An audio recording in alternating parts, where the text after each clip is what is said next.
The Lilith name actually came about in 2015. I mentioned how I really wanted to do something. I was itching to do it. And the CEO I was working with at the time was like, start blogging. I was complaining about it left and right at work. He saw I would have dual screens at the tech startup. And he's like, what are you doing? I'm like, I'm trying to shop for these sneakers. He's like, you should just create an Instagram account and start blogging about it. I actually purchased the domain in 2015. And at the time I was wearing a lot of New Balance. I would just post a daily photo of what kicks I was wearing.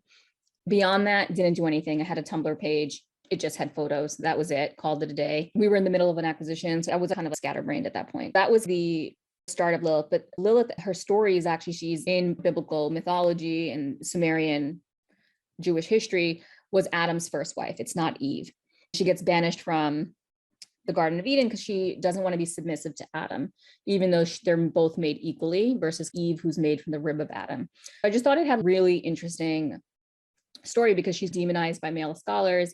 And, you know, being a woman in tech, a lot of times your work gets accredited to men. Same with being a woman in footwear. I just felt like, you know, Lilith, it kind of is emerging as she is the first feminist, given how women have been treated in both industries. I just thought it was like the perfect name. Going to your second question about why physical, it's definitely crazy. Cost is insane. It's not for the lighthearted. It's a capital intensive business. I cry thinking about how much I paid in air freight shipping last year because of COVID. It wasn't pretty. Let's just say that. But I think it's just something I'm passionate about. I think the opportunity to me is so obvious. Women have been requesting women's product for so long, and none of the big brands have acted on it.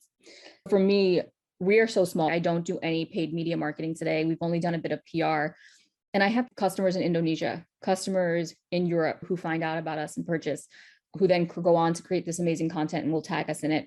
To me, there's an obvious appetite for women's product. It was just always this low-hanging fruit for other brands, but for some reason they've just overlooked it and moved on to other opportunities. For me, this makes sense for me to start working on.